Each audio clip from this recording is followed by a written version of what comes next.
السلام علیکم ورحمۃ اللہ وبرکاتہ۔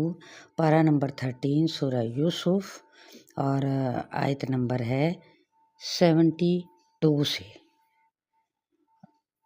دعا کے ساتھ آغاز کرتی ہوں۔ رب اشرح لی صدری ویسر لی امری واحلل عقدۃ من لسانی یفقہوا قولی۔ اعوذ باللہ من الشیطان الرجیم، بسم اللہ الرحمن الرحیم۔ اب یہاں پہ مزید آگے ہم آیات میں دیکھیں گے کہ حضرت ابراہیم علیہ السلام کے دور میں شریعت کا قانون اس وقت کیا تھا، یعنی حضرت ابراہیم علیہ السلام کی شریعت کا قانون کیا تھا۔ قالوا نفقد صواع الملك ولمن جاء به حمل بعير وأنا به زعيم۔ قالوا انہوں نے کہا، نفقد فا قاف دال ہم گم پاتے ہیں، صواع صاد واو عین الملکی بادشاہ کا پیمانہ، ولمن اور واسطے اس کے، جاء بھی جو اس کو لائے، حمل بوجھ ہے، بعیرن ایک اونٹ کا، وانا اور میں، بھی ساتھ اس کے، زعیم ذمہ دار ہوں، ذا عین میم یعنی ضامن ہوں۔ قالوا تاللہ لقد علمتم ما جئنا لنفسد فی الارض وما کننا سارقین۔ قالوا انہوں نے کہا، تاللہ اللہ کی قسم، لقد البتہ تحقیق، علمتم جان لیا تم نے، ما جئنا نہیں آئے تھے ہم، لنفسد فا سین دال کہ ہم فساد کریں، فی الارض زمین میں، وما اور نہیں، کننا ہیں ہم، سارقین سین را قاف چور، مطلب کہہ رہے تھے کہ ہم فساد نہیں پھیلانے آئے ہیں یہاں، اور نہ ہی ہم چور ہیں۔ قالوا فما جزاؤہ ان کنتم کاذبین۔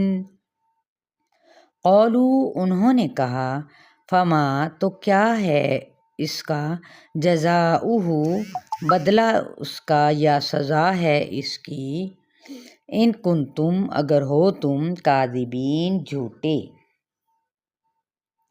قالوا جزاؤہ من وجد فی رحلہ فہو جزاؤہ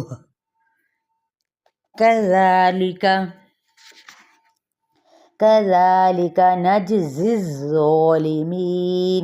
یہاں پہ ایک ہے زا صفیر ہے اس کے اندر، ایک ہے ظا نرم ہے اور حروف مستعلیہ میں سے ہے، بہت دھیان سے آپ نے ادا کرنا ہے۔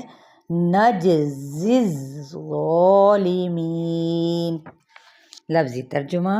قالوا انہوں نے کہا، جزاؤہ اس کی جزا یا اس کا بدلہ، من وجدہ وہ ہے جو وہ پایا گیا ہے، فی رحلہ رحلام اس کے سامان میں، فہوا تو وہی، جزاؤہ بدلہ ہے اس کا، یعنی اس کو پکڑ لیا جائے، یہ قافلے والوں نے تجویز کیا۔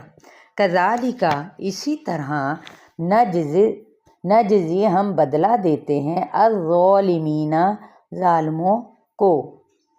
یہاں پر کیا ہے، ہم سے مراد شریعت ابراہیمی ہے۔ اب شریعت ابراہیمی کا جو قانون تھا وہ کیا تھا کہ چور 1 سال تک کیا کرے گا، اس کی غلامی کرے گا، یعنی جس کے سامان میں وہ پیالہ پایا گیا وہ تو خود اس کا بدلہ ہے، ٹھیک ہے، اس شخص کو پکڑ لیا جائے، یہ قافلے والوں نے تجویز کیا تھا، اور قانون آپ کو بتا دیا گیا کہ چور 1 سال تک اس کی غلامی کرے گا۔ فَبَدَأَ بِأَوْعِيَتِهِمْ قَبْلَ وعاء أخيه ثم استخرجها من وعاء أخيه كذلك كدنا ليوسف ما كان ليأخذ أخاه في دين الملك إلا أن يشاء الله نرفع درجات من نشاء وفوق كل ذي علم علیم۔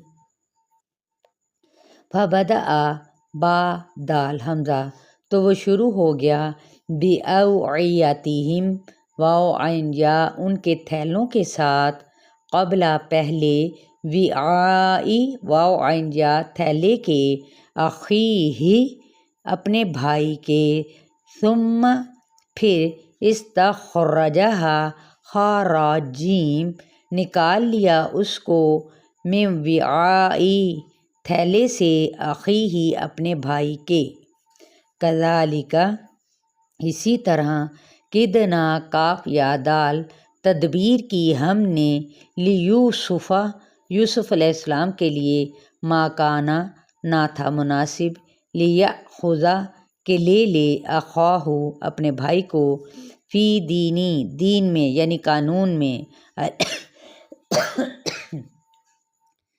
المالکی بادشاہ کے الا مگر ان یشاء کہ یہ چاہتا ہے اللہ اللہ تعالی نرفع رافعین ہم بلند کرتے ہیں درجات درجے من جس کے نشاء ہم چاہتے ہیں وفوق اور اوپر کلی ہر ذی علم علم والے کے علیم ایک علم والا ہے کسی کا بھی علم اس کے اور اوپر علم والا ہے یعنی کسی کا علم ایک محدود علم ہے جبکہ ہر عالم کے اوپر ہر علم والے کے اوپر ایک سب سے بڑا عالم موجود ہے۔ تو یہاں پر یوسف علیہ السلام نے بنیامین سے پہلے دوسرے بھائیوں کے تھیلے چیک کرنا شروع کیے کیوں اس لیے کہ اتفاق سے شاہی پیمانہ بھی گم ہو گیا تھا یعنی اس واقعے میں حضرت یوسف علیہ السلام کی نیت نہ شامل تھی کہ بھائی کو چور کہلوائیں بلکہ یہ تو اللہ نے چانس پیدا کر دیا تھا نتیجہ یہ نکلا کہ بنیامین کو بادشاہ وقت کے قانون کے مطابق اس کے حوالے کر دیا جائے کیونکہ ان کے دین سے یہاں پہ کیا مراد ہے قانون اور مصر کا قانون کیا تھا چور کی سزا کہ چور کو مارا جائے اور متروکہ چیز کی قیمت اس سے وصول کی جائے۔ چلیں آیت نمبر 76 تک ہمارا لیسن ہے اس کو اچھی طرح سے سمجھیے گا اپنے فیڈ بیک اور لائک کرنا ہرگز نہ بھولا کریں اور کمنٹس دینا۔ اللہ حافظ۔